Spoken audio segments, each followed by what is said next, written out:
Hey everyone, this is Heather and Jenny with Surviving Darkness, and this is our second week of recording, and just wanted to thank you all for tuning in the first week, or listening the first week, I guess I should say, and for all your feedback. It was positive, and we appreciate that, and then let us know some of the things that you would like to hear, or, anyway, each week we're going to tackle a different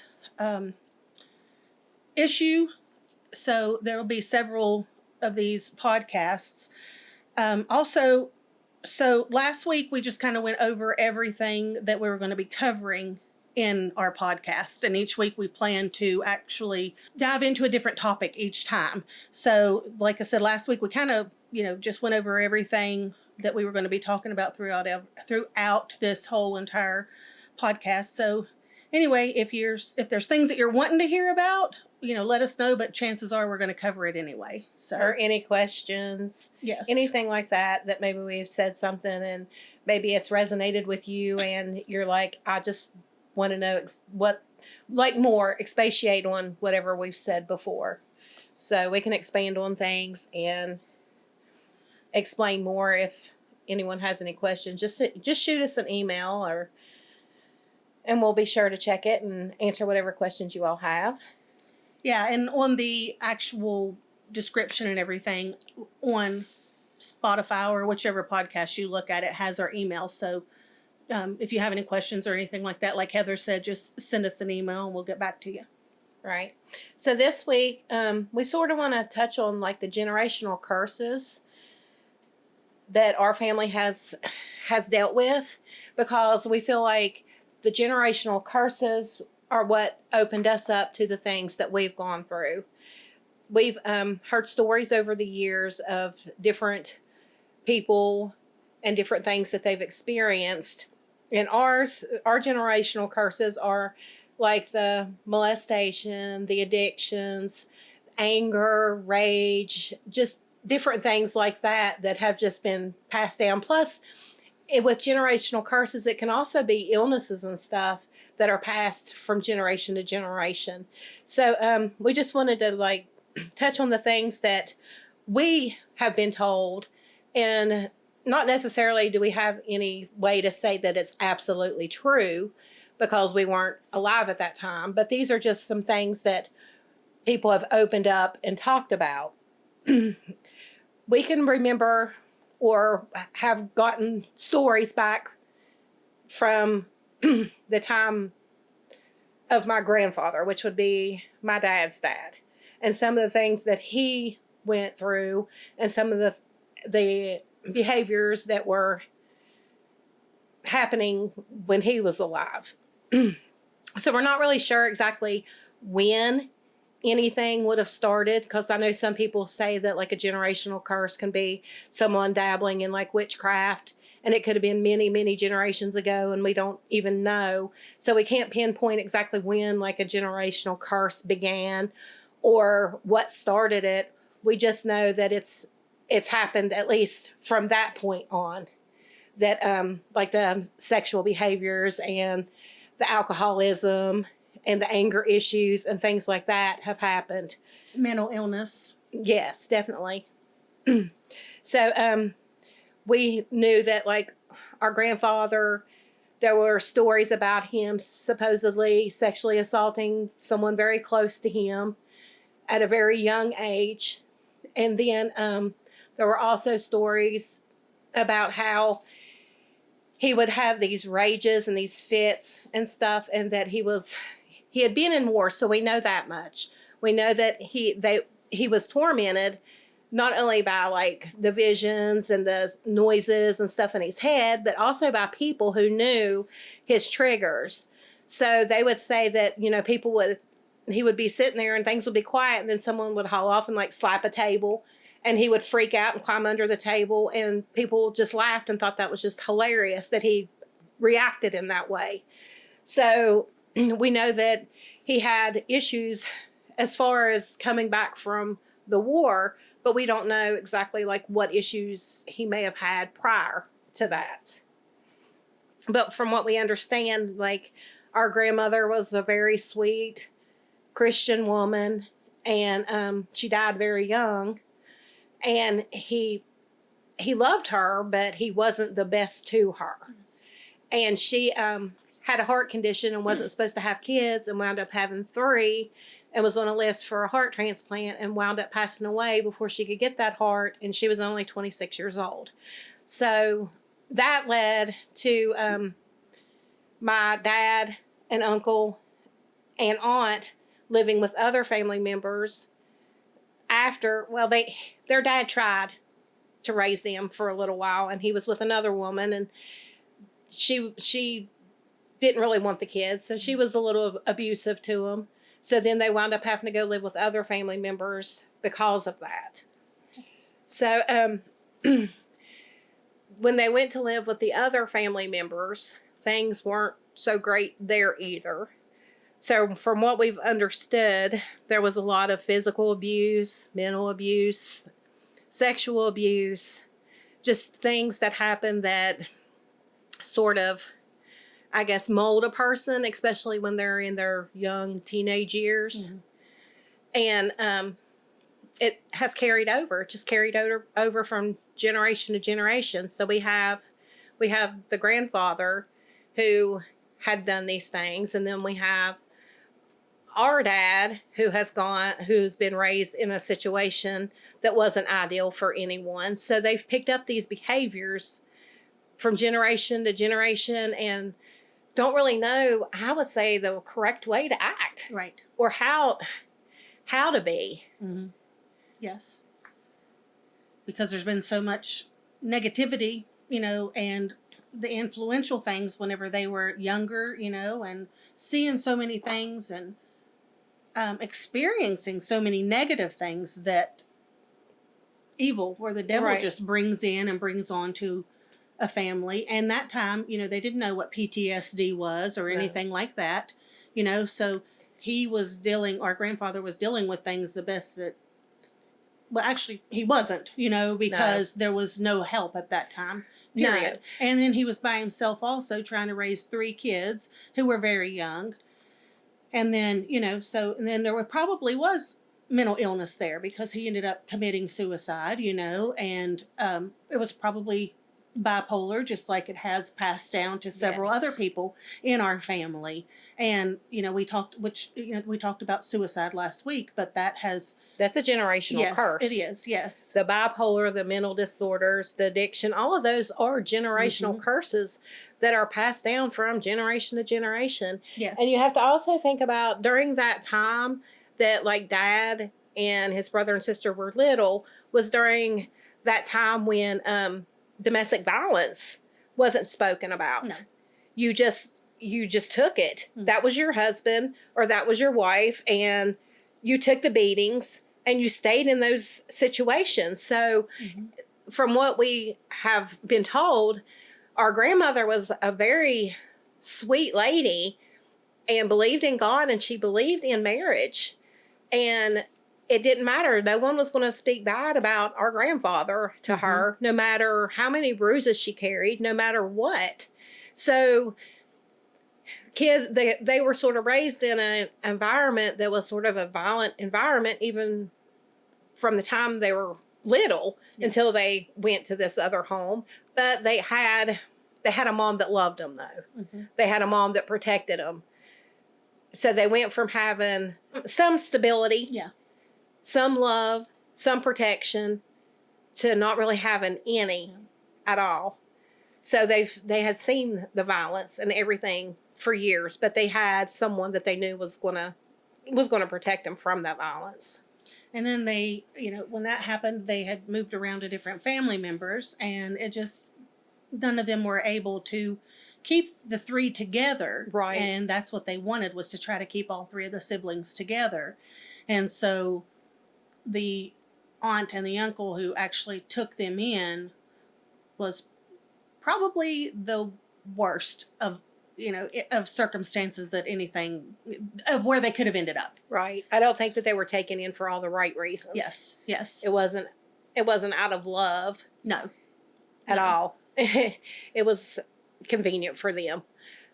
And the things that had happened with our grandfather's generation were already starting to, well, I guess you'd say, form or start to happen with the next generation, which would have been, our dad's generation.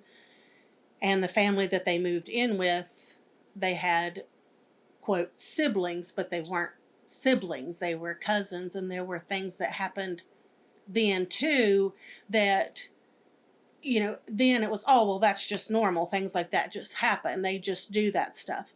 And it wasn't normal. It's not normal, No. but in, and so that just lets you know that how the devil gets in and works, because he'd already worked with our grandfather, and, things that had happened with him, like you said, with a family member. And then now they're in a different living situation.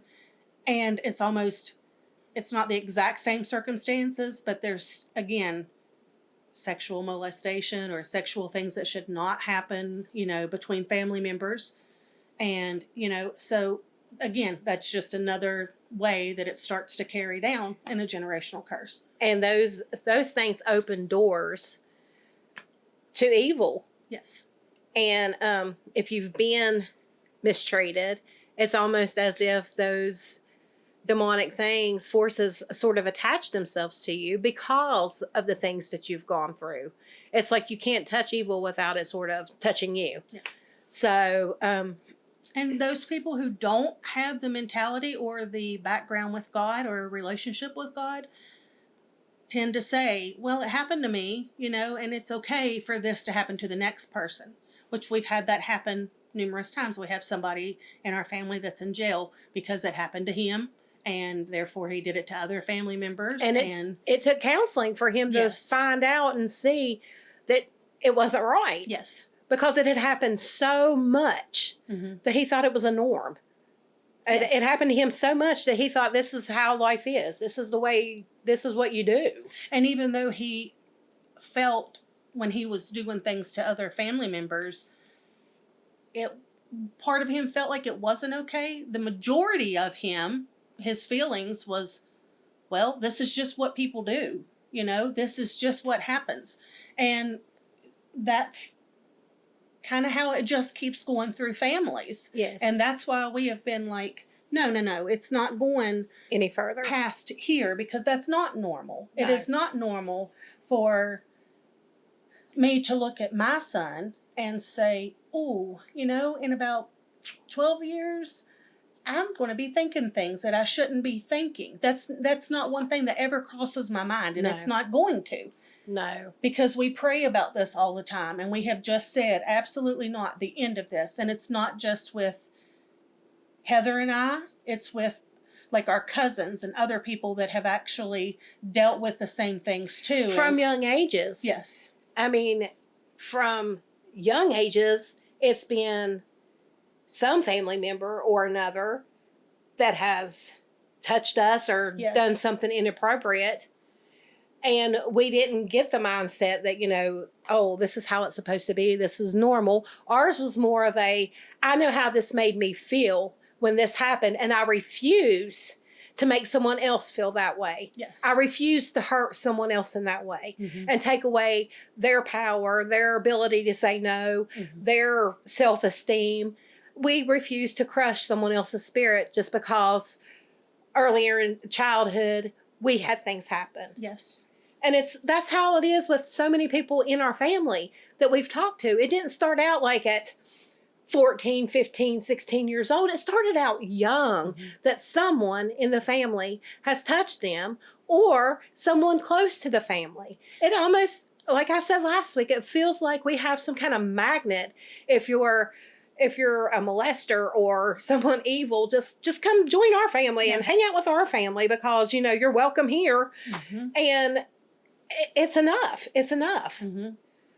So we just want to say too, like we're, when we're talking about all this stuff, that we don't condone anything, not at all. People need to pay for what they've done, and like we said with our cousin, unfortunately it happened to him, but he's paying for what he did.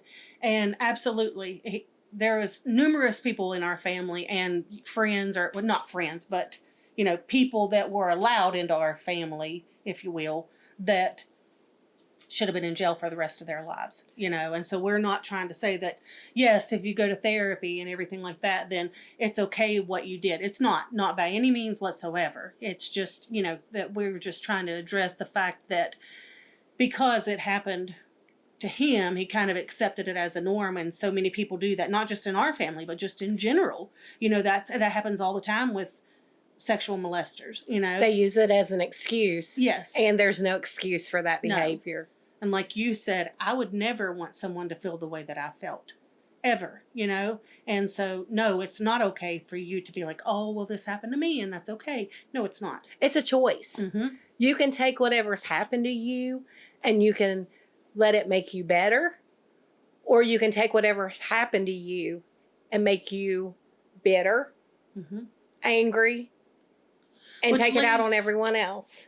Which leads into another generational curse. A lot of people use alcohol, drugs. Addiction is a generational curse. And not only in dealing with pain and trying to stuff it away with substances, but also having that genetic disposition that you have the ability to become addicted with just one try. It happens. And it's another thing that it's a choice. We went through numerous things. Mm-hmm. And we have chosen to not become an alcoholic, mm-hmm. to not do drugs, mm-hmm. because we know that that's not going to help anything. It's just numbing what's there, but it is not having us address anything that happened. And it's also an opening for other attacks. Yes. And that vulnerability makes you open to negative choices, irrational decisions, just like with Dad having issues, because of things that had happened to him, and then kind of dealing with the alcoholism and the anger and all that stuff too, with not dealing with it, actually just using it as a crutch, right.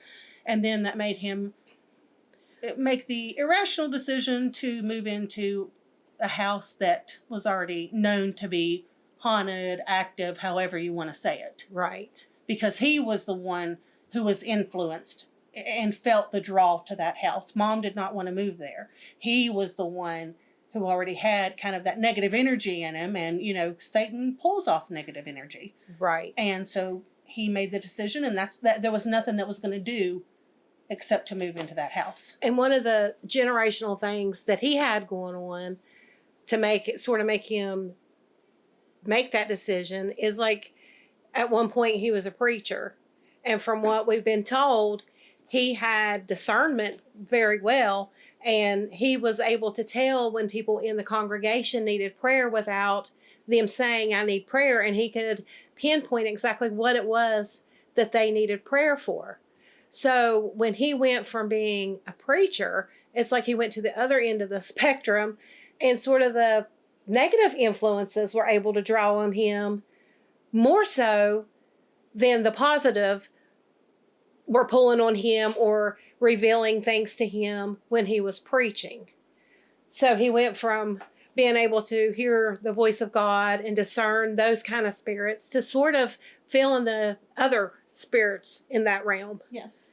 And they had, with him drinking, they were able to influence him just a little bit more. Yeah. I know that, like, some of the experiences that we had were worse when he was drinking. It was like he couldn't fight. Yes. He couldn't fight because he wasn't able to think straight to fight. Yes. So those generational curses sort of carried over into the decisions to move into this home, to make a Ouija board for us to communicate with these spirits.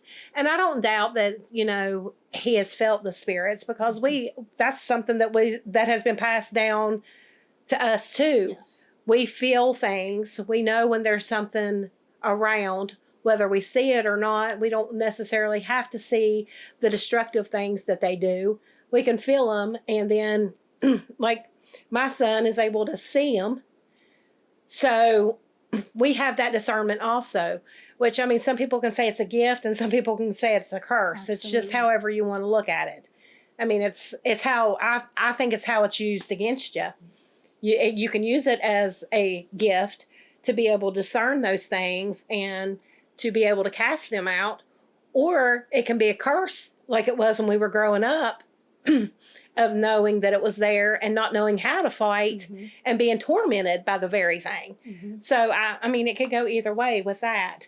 So I think that's a generational thing. Dad was able to sense things. Then we were able to sense things. And I think that opens the door to that realm. Yes. And sort of draws you towards that realm because you already feel those spirits. Yes. You know they're there. You feel them. And that's sort of what happened with us. And who knows? I mean, those attacks that had people drinking and using alcohol and having the suicidal thoughts and the mental illnesses can be a demonic spirit. I mean, you have all those... Yes. all those negative spirits too. I mean, the spirit of heaviness, which brings your depression, the spirit of bondage that brings your addictions and things like that are at work, as well as like your own choices. Right. So it's a matter of being able to discern, hey, you know, how's this going to affect me? So that's another way that we're trying to break those generational curses. Just because it's there, just because it's an option, just because you think it's going to numb the pain, just because you think it's going to make it to where you don't have to think about those things that happened years ago, it doesn't mean that you have to use that as that option. It doesn't matter how much you've drank, how much drugs you've used. The problem didn't go away. It's always going to be there. And the only thing you're doing is just adding more problems onto the things that you already have. Then you got to do the guilt of, I can't believe I've let myself get this far. So it's a vicious cycle. And I was thinking about you saying about Dad, you know, preaching, and he had gotten out of it. And we had talked about, you know, the fact that his parents, they were orphans at a very young age, and he had to move in. They had to move in with this family who was, you know, the aunt who was like the mom of the family, if you will, was so... She was warped in the head. Yes, yes. But she wound up having to go to a mental hospital. Yes. But, you know, they sang in church. They did all of this stuff and everything. And yet, you know, so involved in church. And yet at home, they were beat. You know, there were, you know, several things. So, therefore, whenever, you know, he started preaching, was doing really, really well. And then something happened with her. And he was like, well, if I'm doing so good and this is still continuing, I'm just done. And he dropped it. He was done. Right. He was young. Somebody that was supposed to be, you know, like a positive influence, you know, for other people. You just don't know what people are going through behind closed doors, basically. You don't. Because, you know, in her church, everybody knew her, or the people knew her as, you know, the head of this family, and they all went to church, they all sang together and everything like that. And, you know, as we're talking about generational curses, and they were moved into this situation, you know, then that still talks about how it just kind of trickles down, you know, and that's what caused him to finally, ultimately be like, I'm done. And anyone that has ever is a Christian or has ever battled, you know, then you know, when your walk is good with God, Satan fights you in every way he can. Period. That's just how it is. But when you have been so close to God and then you just drop completely, it's almost like he's like, I've gotten you now, and just lets everything happen. You know what I mean? Or just bangs and hits you with everything that there is. And so that's how he got, you know, became an alcoholic, because he was partying, or so he thought, you know, and then realized that he had an issue once he got in trouble for it. He didn't have control. Yeah. Yes. Had no control. No. What he thought was just social drinking. Like, he was like, that's what he would always say. I just go get drunk on the weekends, or this, that, and the other. he learned in those classes that if you can't drink one or two and be fine with that and have to get drunk every single time you start drinking, you have a problem. Yes. Yes. That's not social drinking. When you can drink one, two, be done with it, that's social. Mm-hmm. But when every single time you have the opportunity to drink, you have to drink so much that you're totally blitzed. Yes. There's a problem. Yes. So he did not realize that, he had that problem. But I mean, it didn't stop him from quitting or making quit. Right. It's just made him recognize that there was a problem. Yes. Yeah.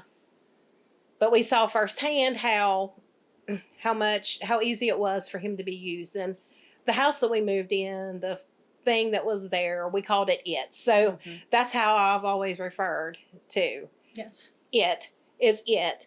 So whenever he was drinking, it was able to use him more and him not realize that he was being used. Yes. So that generational curse allowed the door to be open for other attacks. Yes. Yes. And the devil, used the vessel that he had and would do whatever he, wanted to. Right. Because he was more Yeah. susceptible and open to it, Right. So Right. And so we were the victims of that, or what you say, like, I guess the ones that were being attacked because of him not being able to have that strength, And I don't know about you, but I know growing up and seeing that, it would make me so angry because I would be like, if you know that you're not in control when you're drinking, why do you keep doing that? Yes. And allowing yourself to be used to hurt your children. Mm-hmm. So that was hard for me. And maybe that's part of the reason that I chose pretty much to try to stay away from the stuff. I know that there's a possibility of becoming an alcoholic. And I know the ramifications of it. And I know how I felt alone because he wasn't making the right choices while he was drinking. Mm-hmm. So that's definitely something that I feel like we really need to fight with this generation. That's one of the curses that we really want to overcome. I mean, it's just passed on. Dad's dad was an alcoholic. Dad was an alcoholic. His son was an alcoholic. So it's like on and on and on. There's so many people in the family that have addictions. Mm-hmm. And it's time that we stop them. Mm-hmm. And it's not just with me and you. It has to be like this whole generation. Yes. Has to put their foot down and say, we're not letting it happen anymore. Mm-hmm. We've got to reach the younger people and let them know that, alcoholism, addiction is not the answer. That suicide is not the answer. That opens the door to so much pain for everyone. Yeah. And I mean, you might be gone, but the pain is still there for everyone. So, I mean, the mental issues, the bipolar, everything, all those generational things that have just been passed down.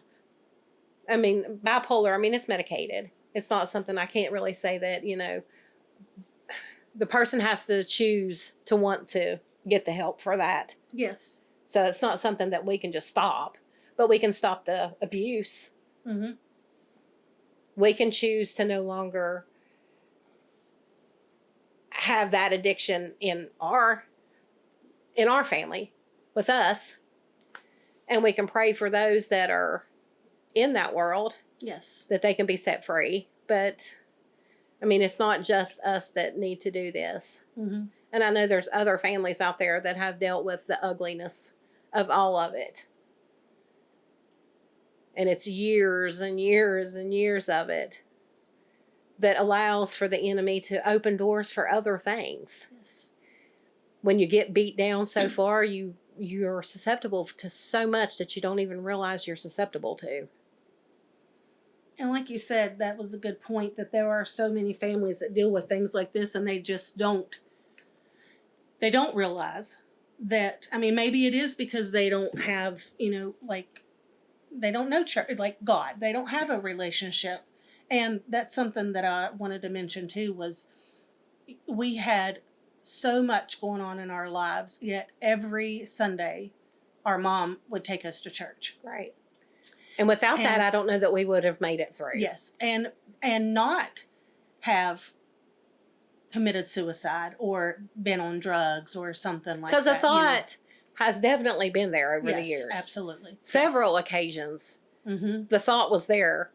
I couldn't do it personally, but I mean, there were times that I had wished something would take me out. Yeah, we've talked about this. We both said that. Like, we were okay in our mind. We were so far gone and just so overwhelmed with everything that if something happened right now, we were taken out of this world, it was fine. We weren't going to hurt ourselves, but at the same time, we were done. Just mentally done with everything, because it was just too much. Yeah, it was a constant fight, and we didn't understand the background of the things we were fighting. It wasn't just what was in that house. Mm-hmm. It was generation of stuff that we were up against. We have a cousin who was, I don't even know how old, and walked into the bathroom, and there was a demonic thing on the toilet. Yeah, like sitting there, and so like we say, it wasn't just our immediate family. No, it was other family members also, cousins, and so, and his mom went in and started reading the Bible and praying, and it it went away because God was there. But so when you're dealing with things like that, I don't know how you feel, but I'm almost to the point, like, sometimes I think, why us? You know what I mean? Like, why in the world do we have to go through all of everything like this? The molestation, just seeing things that people would never believe if you told them. I know that people would think we were crazy, but there's a reason. And we had a radio ministry several years ago, and Heather, preached, and I sang, and that was one way, but we feel like this is just another way. This is a way for us to be able to talk openly about the things that happen. No restrictions, not feeling like we have to deliver a sermon. Yes. Have this point, that point. And yes. And to let other people know, hey, we're just two people, that lived this crazy, horrible life, but you can survive that. And that's why this is called Surviving Darkness, because there are things that I have nightmares, Heather has nightmares, our mom has nightmares. I mean, horrible nightmares, to where you are screaming out or crying out, not screaming but crying out to God in your dreams, just that He will be there with you. And there may be somebody just next door that hears this and is like, what? That's what I'm going through. And nobody's going to believe me when I say, there's a demonic presence in my house or something like that. And like we said, if we would have told people everything that was going on, they probably would have committed us to a mental hospital. But it's the truth, and it's the things that we went through. And that's what this whole podcast is about, is we're just trying to say, hey, yeah, you know what? Your dad did this, your grandfather did this, your mom did this, whatever, but you, for one, you can stop it. Mm-hmm. But for two, you're not alone. We are, no, we are not demonologists, paranormal experts, nothing like that. We're not talking about that.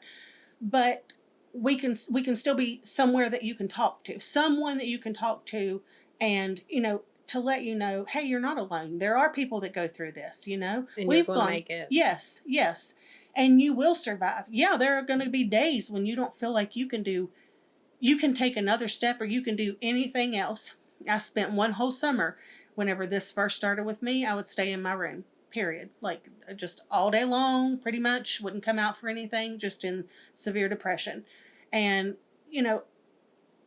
at that time, I hadn't said anything to anybody about how I felt. and you didn't know what was going on. And so, it was already starting to take hold on me, and because of the circumstances that had happened, but also the depression was setting in, which opens you up to be more vulnerable to whatever's going on. Because you quit caring. You do. Yes. Yes. It's like, whatever. Mm-hmm. Yes. It don't matter. I don't care. Yeah. And, so we just want some people to know that you can talk to us, you can email us, whatever. Someone does care. Yes, we do. Yes. And we wanted to we felt led to get this out and to talk about this, because people don't talk about this as much as they should. They talk about the, like you see the shows on TV about investigating ghosts and things like that, but you don't hear about people actually talking about their experiences personally and what they've dealt with their attacks, and wherever it is, like if it's used a person or if it's just been itself, touching you or choking you or whatever. There's so many different ways that it tries to kill you and hurt you, because that's what it does, And so we're just trying to let people know, hey, you can open up to us and you have someone to talk to. So, and we're sort of discussing the things that we had gone through and the things that we had dealt with beforehand that made us more susceptible to that realm. Mm-hmm. The generational things that have made us more susceptible to that realm. Yes. Mm-hmm. That made us curious about that realm because we felt presences. Mm-hmm. So let's talk to them. Yeah.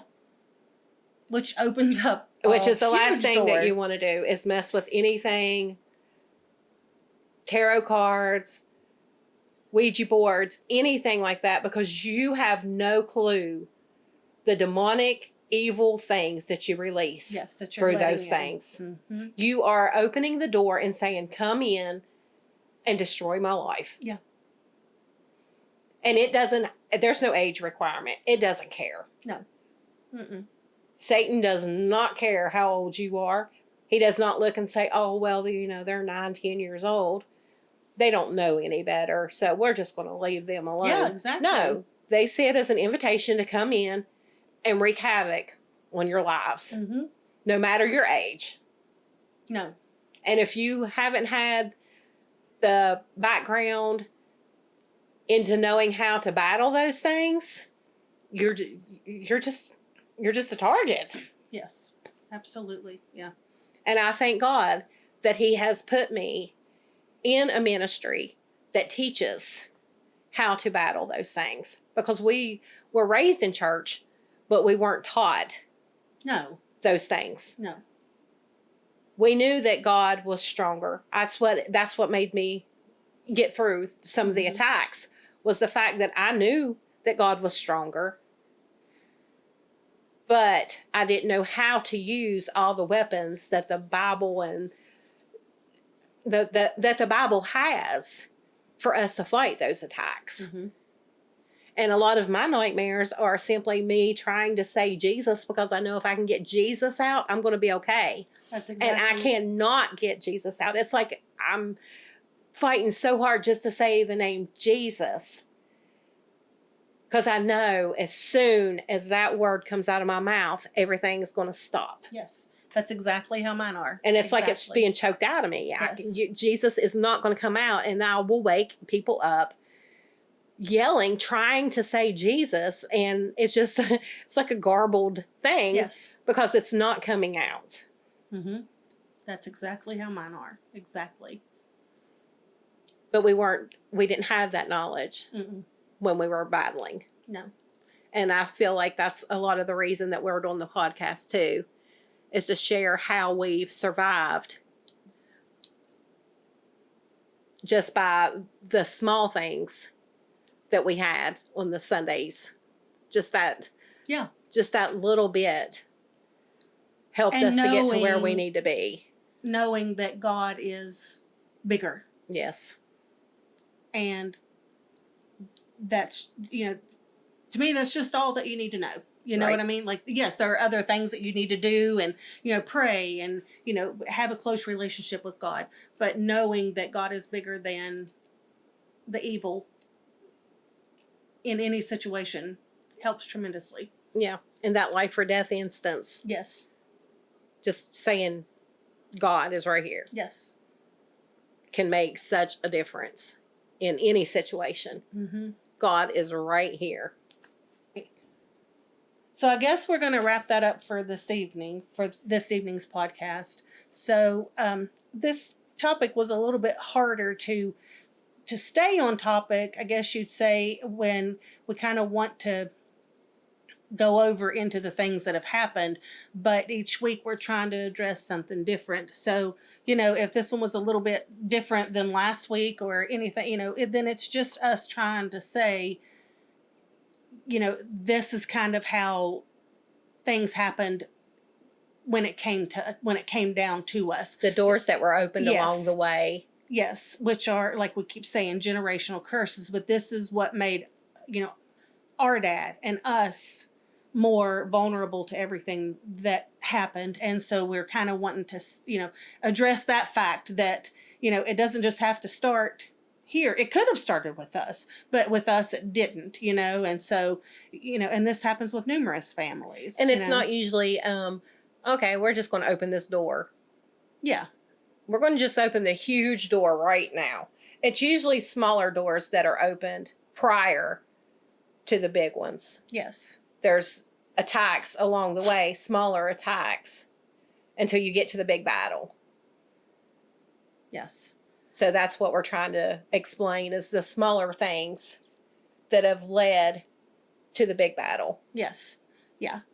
And so, yeah, that's what we were talking about. Like I said, it's kind of hard to not go from talking about, his alcoholism led him to, being vulnerable to move into this house. And then we naturally want to go ahead and start talking about the house and the things that happened in the house and, the things that happened to us. But we're trying to keep it on just the topic this week of generational curses. We have years of things that have happened, and Yes. trying to keep it one thing at a time is a little difficult. Yes. So we're learning as we go. Yes. This is episode 2. We've had many takes and many bloopers along the way, but we're learning. So just stick with us and we'll get there. Yeah. And like we said, if you have any, questions or any feedback or whatever, most of you know how to get a hold of us, or we have an email on there too. Just send us a message on the email. So anyway, thank you all so much for listening, and we hope you get something out of it, or if you need any help with anything, just reach out to us. And we'll tune back in with you next Friday. Have a good week.